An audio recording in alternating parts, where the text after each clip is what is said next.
சாதிக்க வேண்டும் என்ற எண்ணம், முறையான இலக்கு, தன்னம்பிக்கை, விடாமுயற்சி, திடமான முடிவு, இந்த 5 முக்கிய விஷயங்களும் ஒரு தனி மனிதனின் சாதனைக்கு பின்னால் இருக்கக்கூடிய கோட்பாடுகளாகும். இந்த 5 விஷயங்களையும் ஒரு சேர பெற்று சாதனை புரிந்திட நமது சமுதாய இளைஞர்கள் பல தொழில்களில் தங்களை முன்னேற்றிக் கொண்டிருக்கிறார்கள். மருத்துவர், வழக்கறிஞர், பொறியியலாளர், ஆசிரியர், இப்படி சமுதாயத்தில் மதிப்புமிக்க தொழில் செய்து வருகிறார்கள். வர்த்தக உலகில் சிறு தொழில் வியாபாரம் மூலம் முன்னேறி புகழ்பெற்ற தொழில் அதிபர்களாக வலம் வந்தவர்களை நாம் கண்கூடாக பார்த்திருப்போம். தான்சிரி ஆனந்த கிருஷ்ணன், டத்தோ ஏகே நாதன் போன்றோர் வர்த்தக துறையின் மிகப்பெரிய சகாப்தங்கள். இவர்களை போன்று இன்று வர்த்தக துறையில் பீடுநடை போடும் இளைய தொழில் அதிபர்கள் நிறையவே இருக்கிறார்கள். அவர்களில் குறிப்பிடத்தக்கவர் டத்தோ டாக்டர் கலைச்செல்வம். இப்போ வந்து கொண்ட காலத்துக்கு இளைஞர்கள் எவ்வளோ சாதனை செய்கிறாங்க. அதில் நான் ஒரு ஆளாக இருக்கிறதுக்கு ரொம்ப பெருமைப்படுறேன். ஆரம்பத்தில் இளைஞர்கள் வந்து முதலாக படிப்பு முடிந்த கையோடு, இந்த ஃபார்ம் 5 சொல்லுவாங்களே, அந்த ஃபார்ம் 5 முடிஞ்ச கையோட இந்த காலகட்டத்துக்கு சில பேர் வந்து எக்ஸ்டெண்ட் பண்ணுவாங்க படிப்பை. ஒரு டிகிரி செய்யலாம், டிப்ளமா செய்கிறவங்க இருக்காங்க. எப்போது நீங்கள் வந்து வேலை துறைக்கு வரீங்களோ முதலாக உங்களுக்கு வந்து self discipline and confidence is very important சொல்லுவாங்க. எனக்கு ஒரு ஆர்வம் என்னென்னா, சிவிலில் ரொம்ப கொஞ்சம் ஆர்வம் எனக்கு. ஒரு இன்ஜினியராக ஆகணும்னு ஆசை. அப்புறம் ஒரு லீகல் ஃபார்ம், லாயர் ஆஃபீஸில் ஆர்பிட்ரேட்டராக வேலை செஞ்சேன்.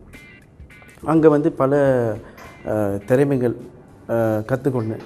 எப்படின்னா எக்ஸ்பீரியன்ஸ் சொல்லுவாங்க. அந்த எக்ஸ்பீரியன்ஸை கற்றுக்கிட்டு அதுக்கப்புறமாக திரும்ப முன்னைக்கே ஒரு பிஸ்னஸ் நான் ஸ்டார்ட் பண்ணுவேன். எனக்கு ஒரு எண்ணம் புள்ளி சொந்தமாக நம்ம முயற்சி பண்ணி செய்யக்கூடாதுன்னு ஒரு வெறி, அந்த ஊக்கம் எல்லாருக்கும் வந்து இந்த மாதிரி ஒரு வரும். அந்த மாதிரி ஒரு செய்யணும், நம்ம சொந்தமாக செய்யணும்னு ஒரு ஆர்வம் அவங்களுக்கு எப்பவுமே இருக்கும். ஆனால் எனக்கு வந்து எப்படியாவது சாதிக்கணும்னு ஒரு ஆர்வம் இருந்துச்சு.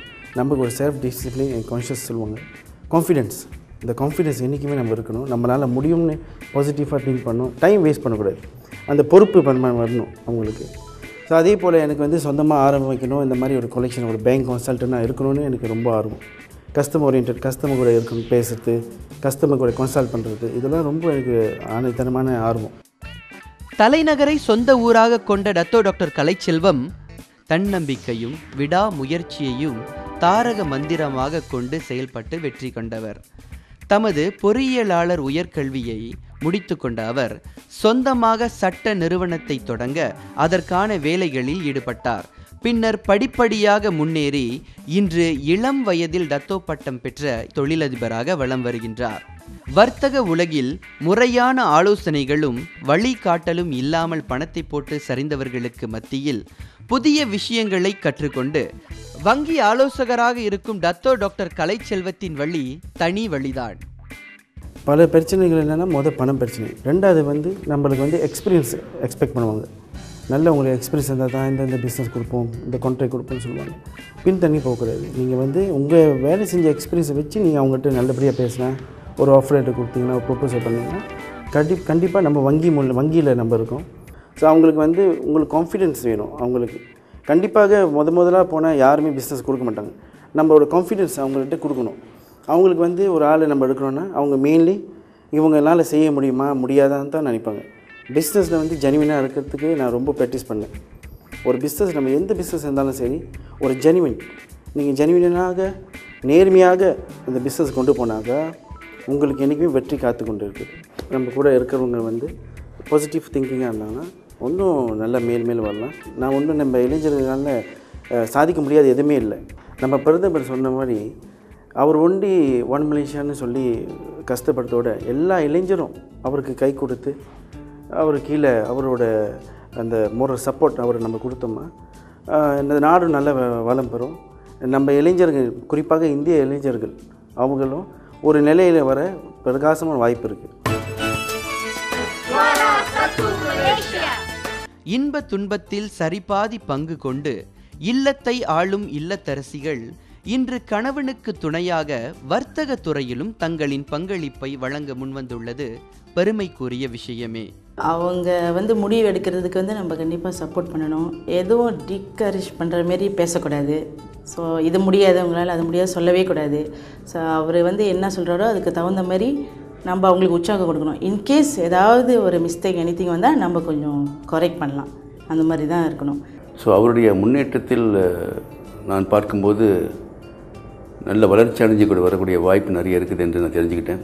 அதன் பிறகு அவருக்கு முழு ஒத்துழைப்பு கொடுத்து அவருக்கு எல்லா வகையிலும் நாங்கள் அவருக்கு செய்ய வேண்டிய காரியங்களும் செய்து கொடுத்துருக்குறோம்.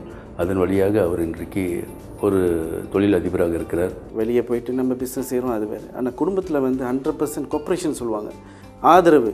நம்ம பெரிய எங்கே வெளியே போய் கஷ்டப்பட்டு வந்தாலும் நம்மளுக்கு ஆதரவு கொடுக்கறது நம்ம குடும்பம் தான். நம்ம குடும்பத்தோட மகிழ்ச்சியாட்டி அது ஒரு வாழ்க்கையே இல்லை. We must love ourselves. உங்கள் love, you must love. I am loving myself, என்னோட family, I love my family, I love my business. So அதனால் எல்லா துறையிலையும் உங்களை லவ் காட்டணும். செய்கிற பிஸ்னஸ், செய்கிற தொழிலுக்கு உங்களுக்கு பங்கு இருக்குது, முழு பங்கு, அதை லவ் பண்ணுறீங்க. அதே மாதிரி தான் அந்த குடும்பத்தையும் லவ் பண்ணணும். அப்போ தான் நீங்கள் ஒரு சிறந்த மனிதனாக இருக்க முடியும். எவ்வழியாக இருந்தாலும் நேர்வழி நடந்தால் மட்டுமே நாம் நமது இலக்கை அடைய முடியும். ஏற்ற தாழ்வுகள் நிறைந்த வாழ்க்கையில் நமக்கான பாதையில் வெற்றி நடை போட துணிச்சலும் நம்பிக்கையும் முக்கிய அச்சாணிகள். இந்த உண்மையை புரிந்து கொண்டால் வர்த்தகத்துறை மட்டுமல்ல, எந்த துறையாக இருந்தாலும் இந்தியர்கள் கண்டிப்பாக சாதிக்கலாம். மலேசியா இந்தியர்களின் சமுதாய குரல்.